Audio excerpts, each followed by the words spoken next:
Sarah saved a man from doing suicide. The next morning, she woke up to a letter. The only buyers interested in her rundown clinic had backed out without warning. Her last hope was gone. Drowning in debt, guilt, and fear of homelessness, she thought her life was truly over, until she picked up a phone call that changed everything. What actually happened? Whose call was that? What choice would Sarah give to her broken self? Let's know where it all begins. Hello, everyone. Welcome to Unveiled Narratives. Today, I bring you a story that will restore the unknown courage from within yourself. The kind that helps you rise again, pick up the pieces, and keep moving forward from where life once broke you. It all began on a cold evening. Sarah sat on a wooden bench along a quiet street, the world passing by her in blurs. In her hand, a stack of papers, crumpled from earlier tears, the ink slightly smudged where her sorrow had touched them. In her pocket, a few coins clinked softly, barely enough to buy bread for the night. She looked up at the darkening sky, whispering to herself, "Just one more week. After that, it'll all be over.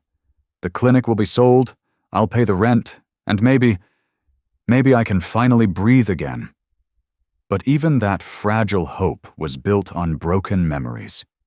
Sarah was a resigned psychiatrist, someone who had once dedicated her life to pulling others from the depths of depression, only to find herself drowning in the same dark waters. She no longer practiced psychology. The irony was cruel. The healer who couldn't heal herself. The guide who had lost her way.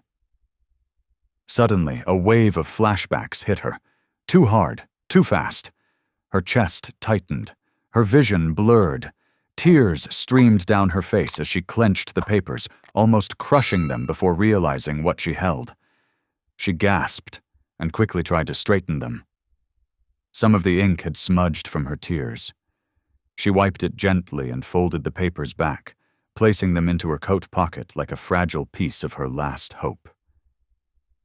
"Finally found a buyer," she whispered to herself, trying to hold back the sob. "Just hang on, Sarah." As she walked down the cracked pavement, her steps slow and heavy, something in the distance caught her attention.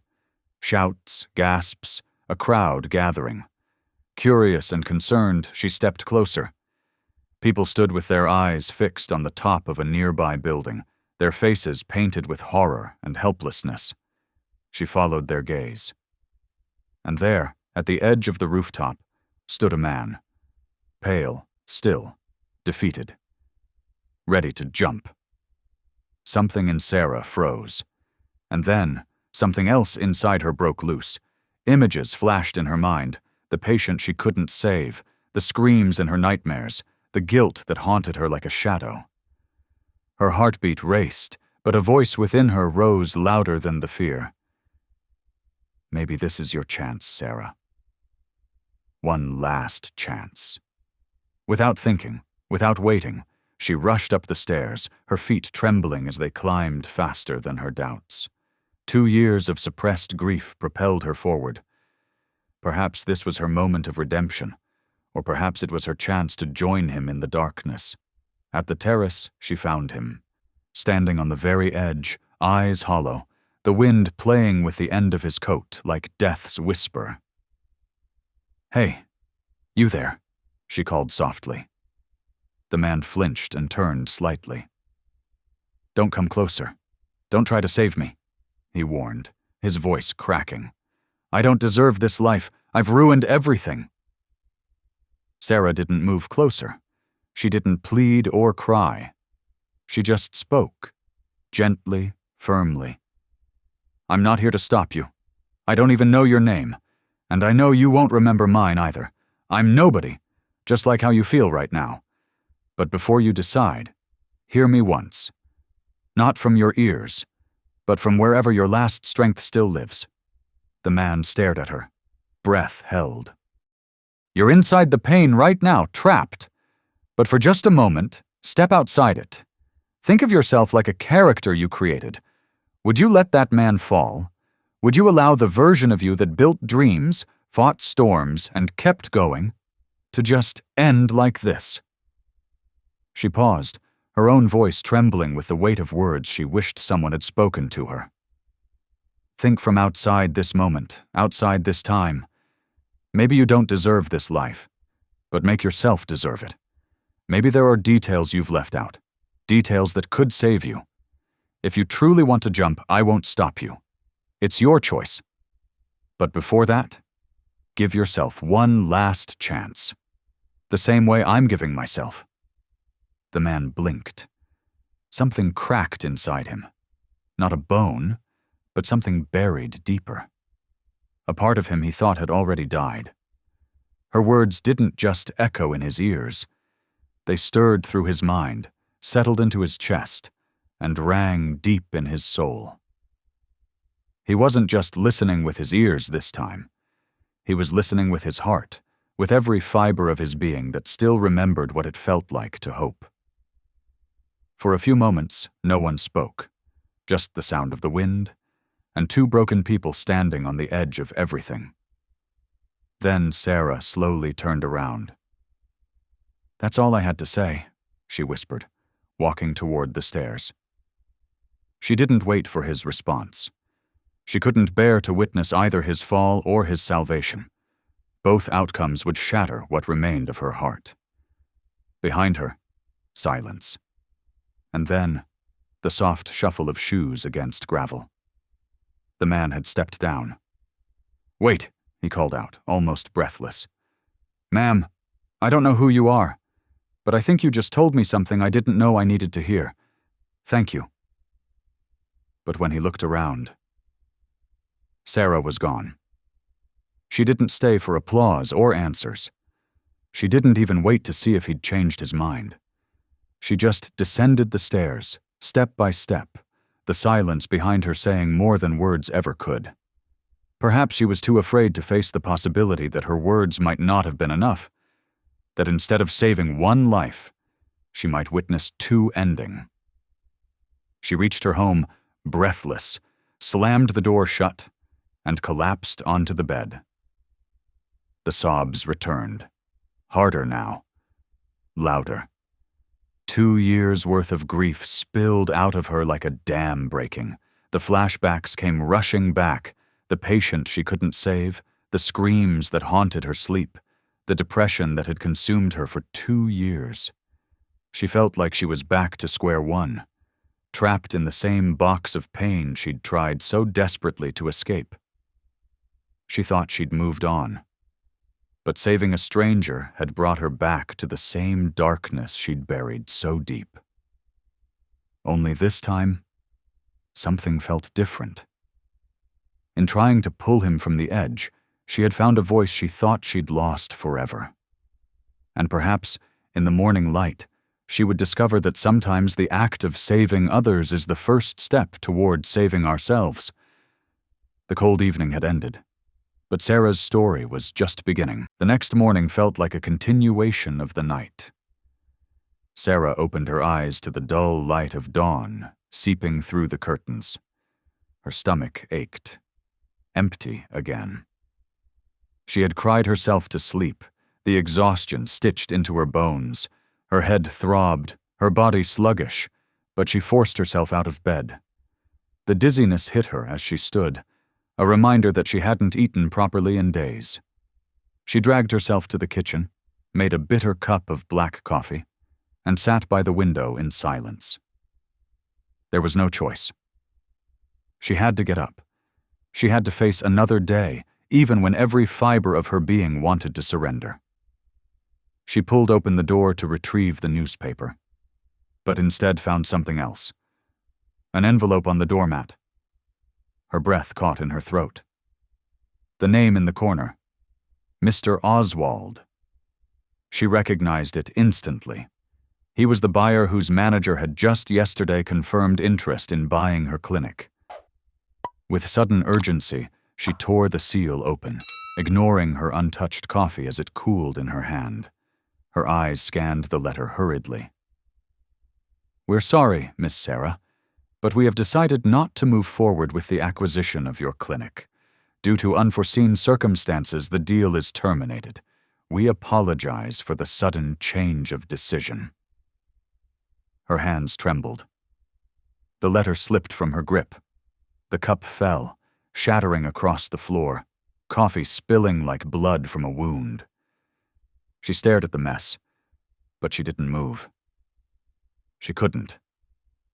Her last hope, the tiny thread she had been clinging to with everything she had left, was gone. Just like that. All the weeks of struggle, all the effort to find a buyer, crushed in one paragraph. That clinic had been her last shot at paying the rent that was already 3 months overdue. She hadn't bought groceries in weeks. She had been surviving on black coffee, bread, and the occasional leftovers from kind neighbors who didn't ask questions. The landlord was growing furious. She could hear him shouting outside her door sometimes. Her fridge was empty, her soul emptier. She collapsed onto the floor beside the spilled coffee, staring blankly into the distance. She had once devoted her life to saving others from depression. But how could she do that now, when she couldn't even save herself? She hadn't practiced psychiatry in 2 years. She was good at it. No one could deny that. But her will to heal was broken the day she failed to save her patient. She had no right to sit in front of another hurting soul and offer them hope she didn't believe in anymore. She couldn't lie to her patients when she was drowning in the same darkness. She once helped them escape. Tears refused to come. She was past crying, past anger. She stared out the window, hoping. Maybe someone had dropped the letter by mistake. Maybe Mr. Oswald would still call. Maybe someone, somewhere, would help her. But the street was empty. She picked up a pen, determined to write a letter back to Oswald, to beg. Just one more chance. But her hand was shaking so violently she couldn't hold the pen. Her knees gave way. She sat on the floor, trembling, breath shallow, heart heavy. She began to wonder if maybe she wasn't meant to stay. Maybe, like her patient, she too was better off gone. A quiet voice whispered in her mind, "You couldn't save yourself. You're a fraud." The same thoughts that had driven her to that rooftop the night before began creeping back, stronger now. And then the phone rang. She blinked. No one ever called her. Her parents lived far away in a rural village where signal barely existed. She hadn't spoken to them in weeks, not wanting to burden them with her failures. She stood up slowly, legs unsteady, and walked to the phone with trembling steps. "Hello?" she said, her voice barely a whisper. Silence. Then, a voice she instantly recognized. "Sarah, I hope this isn't a bad time. You probably weren't expecting this call?" She froze. Her heart skipped a beat. It was him, the voice from the rooftop. "I'm Robert Jackson, a nobody who you saved." The name hit her like a tidal wave. Robert Jackson, the man she tried to save from jumping off that rooftop. But not just any man. A billionaire. A business tycoon. A name she had read about countless times, owner of one of the largest pharmaceutical empires in the country. Her lips parted, but no words came out. She couldn't process it. Was this real? Had she actually saved Robert Jackson? The same Robert Jackson whose name appeared in business magazines, whose companies dominated the pharmaceutical industry. "I wanted to speak to you in person," he continued gently. "If you're okay with it, I'll be there in an hour. People know you as Doctor. Sarah, because that's who you still are. I hope you'll give me a few minutes to explain everything." She stared at the phone in disbelief, her mind racing. Yesterday, she saved a stranger. Today, he might be here to save her. I don't understand," she finally whispered. You will, Robert said softly. Dr. Sarah, what you did yesterday, what you said to me, it didn't just save my life. It reminded me of something I'd forgotten, that sometimes the people who need saving the most are the ones doing the saving. Sarah stood frozen. The phone call had ended, but she hadn't moved. Her hands were still slightly trembling, and her thoughts ran in circles. Robert Jackson, the man she stopped from ending his life, was coming to see her. Not just any man, but the Robert Jackson, the billionaire behind one of the country's largest pharmaceutical empires. Her mind couldn't grasp the sequence of events. Yesterday, she had saved a stranger from a rooftop. This morning, the only buyers interested in her clinic had rejected their offer. And now, that same stranger was on his way to her doorstep. It didn't make sense. Nothing did. Her body moved as if on its own, slowly turning towards the door, waiting. She didn't even try to clean herself up. She was exhausted, confused, emotionally empty. An hour passed, like a blur. Then, a sound.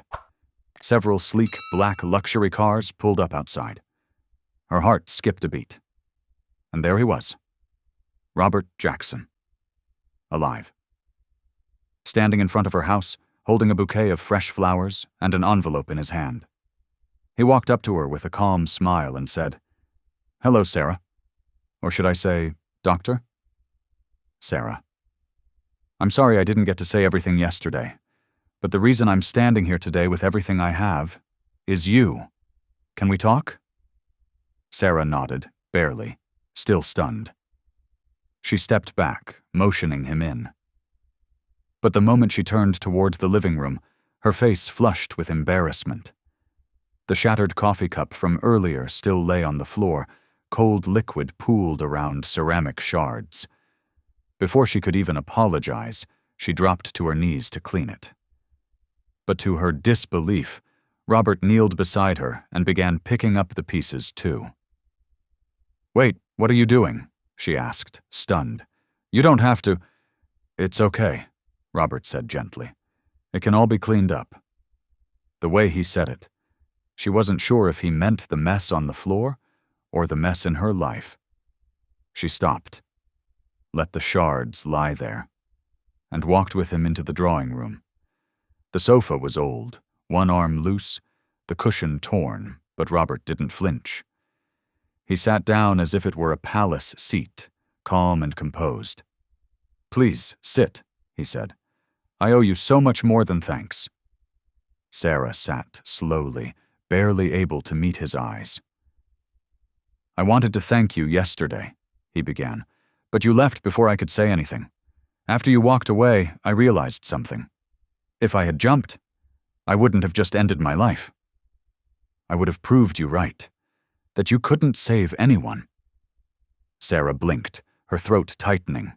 He continued, "You told me to step outside the moment, to see myself from outside the pain. I did that. And I saw so many things I was blind to. I started digging, looking for the missing pieces. And what I found..." He paused, then leaned forward. "My own people were betraying me. My managers, my board. The night before you found me, I had lost everything. My companies were swallowed in secret deals. I was drowning in debt, and I was ready to give up. But your words, they made me pause. You were right. I looked at myself from the outside, and what I saw wasn't weakness. It was sabotage." Sarah finally found her voice. "You found all this out after our talk?" Robert nodded. "And I realized something else. Sometimes it's strangers who save us, while the ones closest to us bury the knife. I lost faith in people, in life, until you. And when I found out you were a psychiatrist, I dug deeper. I found out about your resignation, about what happened." Sarah looked down, her fingers knotted in her lap. "I came here not just to thank you," he said softly, "but to ask you, why did you leave something you're clearly meant to do?